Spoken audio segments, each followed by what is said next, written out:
Hello friends, I hope आप सभी अच्छे होंगे। इस वीडियो में हम न्यूट्रिशन इन प्लांट्स की बात करने वाले हैं। अलग अलग प्लांट्स का हम मोड ऑफ न्यूट्रिशन पढ़ने वाले हैं। वीडियो को शुरू करने से पहले अगर आप इसका पीडीएफ चाहते हैं तो इंस्टाग्राम पर हमें फॉलो कर लें।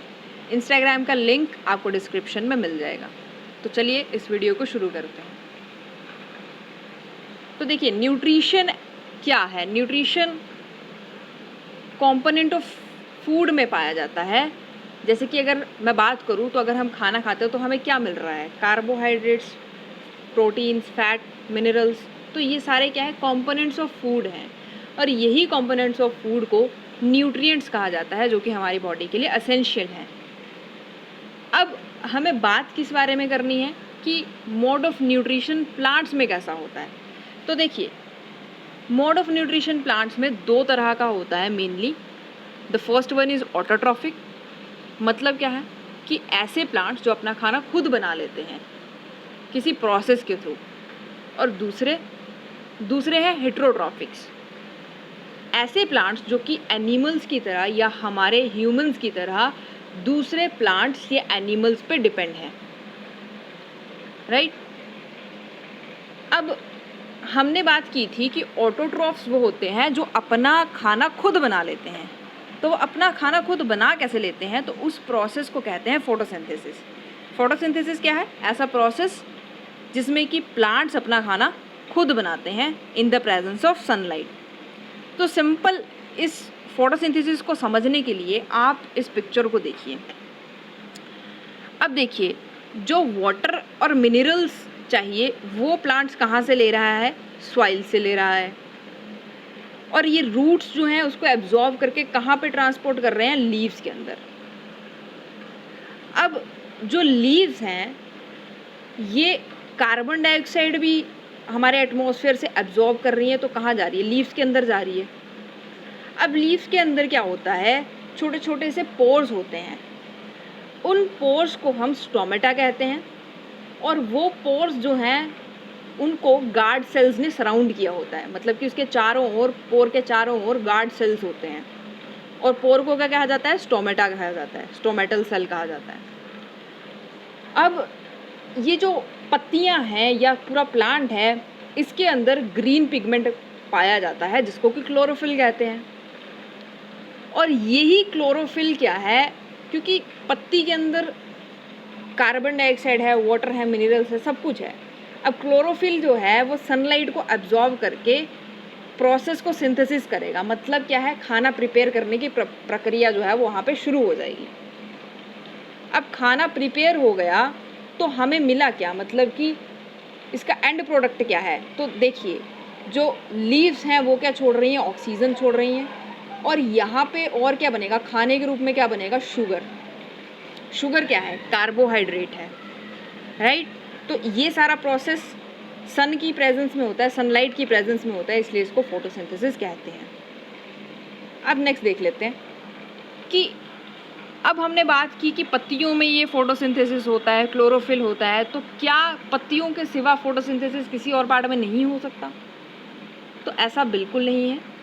जितने भी ग्रीन पार्ट्स हैं प्लांट के, चाहे वो स्टेम है चाहे वो ब्रांचेस हैं, अगर वो ग्रीन है तो उनके अंदर क्लोरोफिल होगा और वहाँ पे फोटोसिंथेसिस हो सकती है।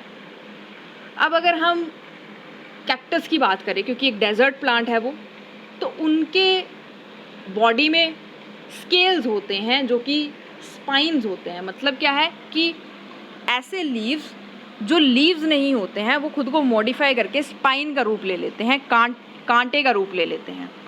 और ऐसा वो क्यों करते हैं? क्योंकि वहाँ पे क्योंकि वो डेजर्ट प्लांट है और वहाँ पे उन्हें पानी इतना मिलेगा नहीं, तो लॉस ऑफ वाटर को कम करने के लिए वो स्पाइन्स का रूप ले लेते हैं। और लॉस ऑफ वाटर कैसे होता है? ये एक प्रोसेस होता है ट्रांसपिरेशन। ये बिल्कुल इवेपोरेशन जैसा एक प्रोसेस होता है प्लांट्स के अंदर। तो वहाँ पे क्या है कि वाटर ऑफ लॉस को कम करने के लिए ये अपने पत्तियों को स्पाइन्स के रूप में चेंज कर लेता है, मॉडिफाई कर लेता है।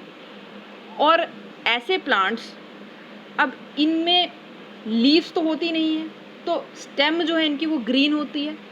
अब इस ग्रीन स्टेम में ही फोटोसिंथेसिस होगी, राइट। तो लीव्स में ही नहीं, स्टेम्स और जितने भी ग्रीन पार्ट हैं वहाँ पे फोटोसिंथेसिस हो सकती है। अब हमने स्टोमेटल सेल्स की बात की थी पीछे, तो बेसिकली सेल है क्या? तो सेल देखिए, सेल एक टाइनी यूनिट है, मतलब सबसे छोटी यूनिट है एक लिविंग बीइंग के अंदर, चाहे वो ह्यूमन बीइंग्स हैं, चाहे प्लांट्स हैं, चाहे एनिमल्स हैं। अब इसको समझने के लिए एक एग्जाम्पल लेते हैं कि देखिए, जिस तरह से ईंट होती है, ईंट को सीमेंट के साथ जोड़ जोड़ के हम एक बहुत बड़ी बिल्डिंग बना देते हैं, उसी तरह से हमारी बॉडी भी इसी तरह से छोटे छोटे सेल्स से मिलके एक बहुत बड़ी बॉडी बनी होती है। अब फ़र्क ये है कि सिर्फ ईंट को हम आँखों से देख सकते हैं, लेकिन सेल को हम आँखों से नहीं देख सकते। इसके लिए हमें माइक्रोस्कोप का यूज़ करना पड़ेगा। कुछ ऑर्गेनिज़म सिर्फ एक ही सेल के बने होते हैं, लेकिन कुछ ऑर्गेनिज़म जैसे कि ह्यूमंस हो गए, एनिमल्स हो गए, ये मल्टी सेलुलर होते हैं, मतलब बहुत सारे सेल्स के बने होते हैं। अब सेल क्या है? तो एक सिंपल सा सेल समझने के लिए आपको ये डायग्राम देखना पड़ेगा। तो डायग्राम में आप देखेंगे कि ये जो बाहर की परत दिख रही है आपको, that is cell membrane, right. और अब आपका घर है, जैसे घर में बहुत सी चीज़ें इधर उधर पड़ी रहती हैं, लेकिन जो सबसे कीमती चीज़ है जैसे कि पैसा, सोना, तो ये सारी चीज़ें हम कहाँ रखते हैं? लॉकर में रखते हैं। इसी तरह से सेल के पास भी एक लॉकर होता है जिसको कि न्यूक्लियस कहा जाता है। इसके अंदर इसकी सबसे ज़रूरी चीज़ पड़ी होती है, जैसे कि डीएनए हो गया, क्रोमोसोम्स हो गया, जीन्स हो गई, वो सब की सब मटेरियल कहाँ पड़ा हुआ है? न्यूक्लियस के अंदर, राइट। अब ये सेल मेम्ब्रेन के अंदर और न्यूक्लियस के बाहर एक सरफेस होता है जिसको हम क्या कहते हैं? साइटोप्लाज्म कहते हैं। ये रहा साइटोप्लाज्म, ठीक है। तो जो आपको ये स्काई ब्लू से कलर का दिख रहा है, ये पूरा का पूरा क्या है? साइटोप्लाज्म है। और इसके अंदर बहुत सारे पार्ट्स जो है वो पड़े रहते हैं, जैसे माइटोकॉन्ड्रिया हो गया, गोल्जी अपरेटस हो गया, वैक्यूल्स हो गए, बहुत सारी चीज़ें जो है वो पड़ी रहती है। ये साइटोप्लाज्म कैसा है? जेली लाइक स्ट्रक्चर होता है, राइट। अब हम नेक्स्ट चलते हैं। अब हमने ऑटोट्रॉफिक, हिट्रोट्रॉफिक हमने बात कर ली, लेकिन इसके अलावा भी कुछ मोड्स ऑफ न्यूट्रिशन कुछ प्लांट्स में देखे जाते हैं। वो कौन से होते हैं? उनके बारे में देख लेते हैं। अब देखिए, ह्यूमंस और एनिमल्स में हमने देखा था कि वो क्या है, अपने फूड के लिए प्लांट्स के ऊपर डिपेंड हैं, अदर एनिमल्स के ऊपर डिपेंड हैं। तो ऐसा न्यूट्रिशन हेट्रोट्रॉपिक न्यूट्रिशन होता है। लेकिन अगर आप ये पिक्चर में देख पा रहे होंगे, तो ये जो प्लांट है इसका नाम है कसकटा। ये जो येलो सी आपको बेल दिख रही है, इसका नाम है अमरबेल, अगर हम लोकल लैंग्वेज में बोले तो। अब इसके पास क्या है कि क्लोरोफिल नहीं होता है, तो अब ये अपना खाना खुद नहीं बना सकती। इसीलिए ये क्या करती है कि दूसरे किसी प्लांट के ऊपर क्लाइंब कर जाएगी, किसी दूसरे प्लांट के ऊपर चढ़ जाएगी। अब क्योंकि बेल है, क्लाइंबर है, तो वो दूसरे प्लांट के ऊपर ही चढ़ेगी। तो जब ये चढ़ गई, तो अब ये दूसरे प्लांट का न्यूट्रिशन चुराना शुरू कर देगी, और जिस प्लांट का न्यूट्रिशन ये चुराएगी उस प्लांट को होस्ट कहा जाता है। तो इसलिए कैस्कटा क्या है? ये एक पैरासाइट है, क्योंकि ये होस्ट का खाना ले रही है, बदले में उसे कुछ नहीं दे रही, सिर्फ उसका खाना चुरा रही है। तो ये क्या है? पैरासाइट है। नेक्स्ट चलते हैं। नेक्स्ट है इंसेक्टिवोरस प्लांट्स, मतलब कि ऐसे प्लांट्स जो कि कीड़े खाते हैं, इंसेक्ट्स खाते हैं। अब ये जो पिक्चर आप देख रहे हैं, ये पिक्चर प्लांट की पिक्चर है, ये पिक्चर प्लांट की इमेज है। तो ये पिक्चर प्लांट करता क्या है? तो पिक्चर प्लांट एक ऐसा प्लांट है जो कि इंसेक्ट्स खाता है। अब इंसेक्ट क्या करेगा? वो इसके जो ये आप माउथ देख रहे हैं, जो आप इसका माउथ देख रहे हैं, ये माउथ है इनका, यहाँ पे अगर कोई इंसेक्ट बैठ जाता है तो वो इसके बीच में गिर जाएगा, इसके पेट के बीच में गिर जाएगा। जब वो यहाँ से बीच में गिरेगा कैसे? तो इसके मुंह के बिल्कुल पास में ही हेयर लाइक स्ट्रक्चर्स होते हैं, जो कि नीचे की तरफ को, स्ट्रेट नीचे की तरफ को होते हैं। तो जब इंसेक्ट आता है और उन हेयर वाले एरिया में जाता है, वहाँ पे वो फंस जाता है, उलझ जाता है, उसके पाँव, उसके पंख सब फंस जाते हैं। अब वो बिल्कुल ट्रैप हो चुका है, अब वो बाहर नहीं निकल सकता। तो अब क्या होगा कि ये अपना जो ये इसका लिड है, मतलब ऊपर का ढक्कन है, इसको बंद कर लेगा। बंद करने के बाद ये कुछ डाइजेस्टिव जूसेस जो है वो सिक्रीट करना शुरू कर देगा। जैसे हमारे पेट में होता है कि HCl वगैरह या बाइल जूस, इस तरह से जो भी चीज़ें, जो भी डाइजेस्टिव जूसेस पड़े होते हैं खाना पचाने के लिए, उसी तरह से ये भी इंसेक्ट को पचाने के लिए डाइजेस्टिव जूसेस सिक्रीट करेगा। अब जो सारे न्यूट्रिएंट्स होंगे वो एब्जॉर्ब कर लेगा, क्योंकि कीड़ा तो मर चुका है, और उसके बॉडी से सारे न्यूट्रिएंट्स एब्जॉर्ब कर लेगा। तो ऐसे प्लांट जो कि इंसेक्ट्स खाते हैं उनको इंसेक्टिवोरस प्लांट्स कहते हैं, राइट। अब नेक्स्ट चलते हैं। नेक्स्ट प्लांट्स हैं सेप्रोट्रॉफ्स। अब आपने ये पहले भी देखे होंगे, क्योंकि बरसात के मौसम में बहुत से देखने को मिलते हैं, और मोस्टली होते कौन से ऑर्गेनिजम्स हैं? फंजाई, फंगस जिसे हम कहते हैं। तो इनका मोड ऑफ न्यूट्रिशन थोड़ा सा अलग होता है बाकियों से। अब अगर आपने आपके घर पे ब्रेड देखी होगी, तो ब्रेड थोड़े टाइम पे जब वो सड़ जाती है तो उसके ऊपर क्या लग जाती है? फंगस लग जाती है। तो वो फंगस क्या है? वो सड़ी हुई ब्रेड में से न्यूट्रिशन को अब्जॉर्ब कर रहा है। इसीलिए इनका न्यूट्रिशन थोड़ा सा अलग है, क्योंकि ये सड़े गले मरे जो चीज़ें होती हैं उनमें से न्यूट्रिशन को एब्जॉर्ब करते हैं। इसीलिए इनके न्यूट्रिशन को सेप्रोफिटिक कहा जाता है, सेप्रोफिटिक न्यूट्रिशन कहा जाता है। ऐसे ऑर्गेनिज्म जो कि saprophytic mode of nutrition show करते हैं उनको सेप्रोट्रॉफ्स कहते हैं, राइट। अब नेक्स्ट चलते हैं, सिम्बायोसिस एंड लाइकेन्स। तो देखिए ये एक बहुत ही मेन कॉन्सेप्ट है, क्योंकि यहाँ से बहुत क्वेश्चंस आते हैं और घुमा फिरा के भी आते हैं। सिम्बायोसिस देख लेते हैं कि क्या है। तो देखिए कुछ ऑर्गेनिजम्स क्या होते हैं, वो एक दूसरे के साथ रहते हैं। साथ रहने का मतलब क्या है? मतलब क्यों साथ रहेंगे? तो सिर्फ शेल्टर और न्यूट्रिशन के लिए। वो एक रिलेशनशिप बना लेते हैं आपस में कि वो दोनों क्या है? शेल्टर और न्यूट्रिशन शेयर करेंगे। तो ऐसे रिलेशनशिप को क्या कहा जाता है? सिम्बायोसिस या सिम्बायोटिक रिलेशनशिप कहा जाता है। तो अगर एक एग्जाम्पल लें तो ये वाली पिक्चर आप देखिए। इस पिक्चर में क्या है? जो फंगस है, ये वाली जो फंगस है, फंगस ने क्या किया हुआ है? प्लांट जो ट्रीज़ हैं उसकी जड़ों के साथ आपस में एक रिलेशनशिप सा बना लिया है, उसके साथ अटैच हो गई है। तो अब ये करेगी क्या? जो प्लांट है इसको वो क्या दे रहा है? वो इसको न्यूट्रिशन दे रहा है, और फंगस क्या दे रहा है प्लांट को? वो वाटर ला के दे रहा है। मतलब दोनों एक दूसरे की हेल्प कर रहे हैं ताकि दोनों की हेल्प हो।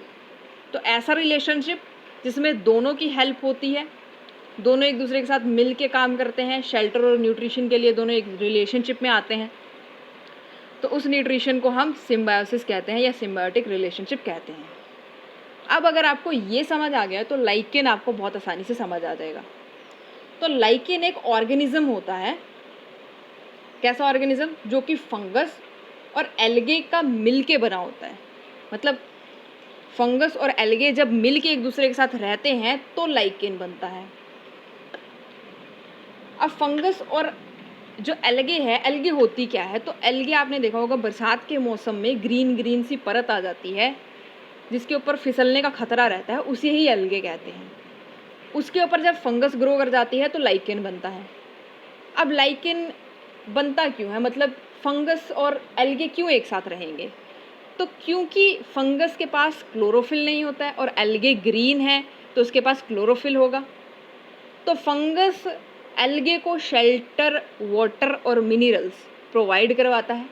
उसके बदले में जो एल्गे है वो, क्योंकि उसके पास क्लोरोफिल है, तो वो इन रॉ मटेरियल का क्या करेगा?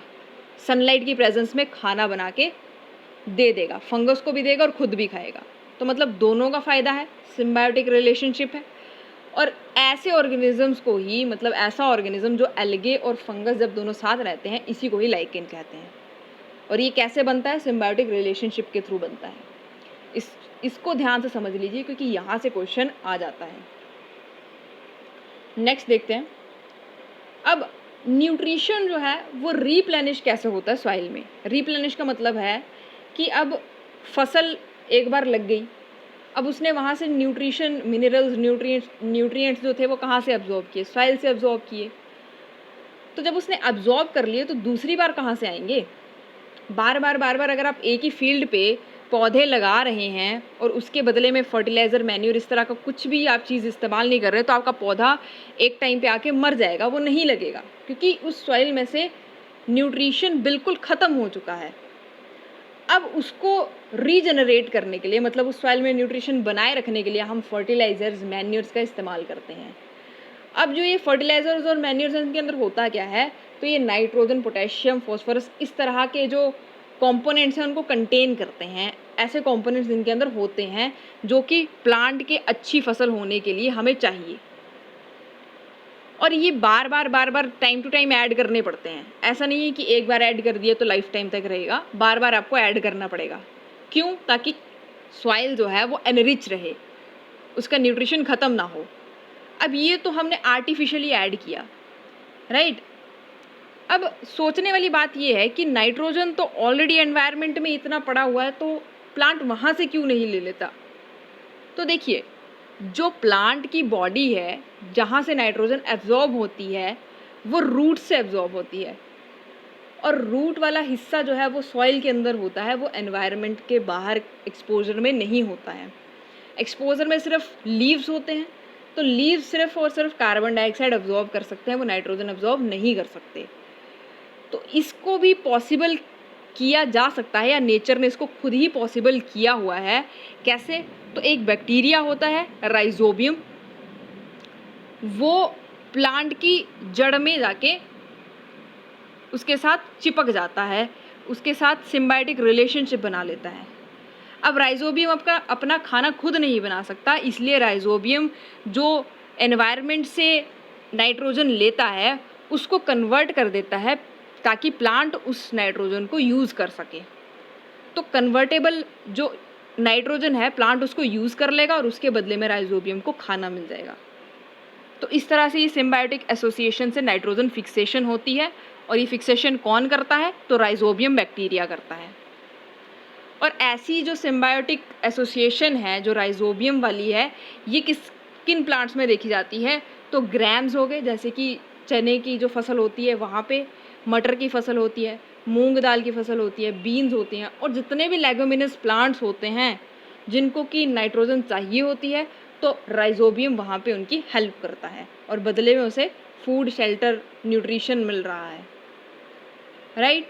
तो ये आपको आई होप समझ आ गया होगा, क्योंकि राइजोबियम पर से क्वेश्चन आ जाता है कि राइजोबियम बैक्टीरिया किस चीज़ में हेल्प करता है, तो वो नाइट्रोजन फिक्सेशन में हेल्प करता है। तो ये जो पिक्चर है ये आप देख लीजिए, ये जो आपको छोटी छोटी बॉल लाइक स्ट्रक्चर दिख रही है यही राइजोबियम है, राइट। तो आज के लिए सिर्फ इतना ही। आई होप आपको समझ आया होगा, क्योंकि plant nutrition, mode of nutrition हमने बहुत अच्छे से कवर अप कर लिया है। सारे क्वेश्चन इसमें इंक्लूड मैंने कर दिए थे, कंटेंट मैंने वैसा ही रखा था जहाँ से क्वेश्चन अराइज होते हैं, राइट। तो सब्सक्राइब, लाइक एंड शेयर ज़रूर कर दीजिए। Thanks for watching.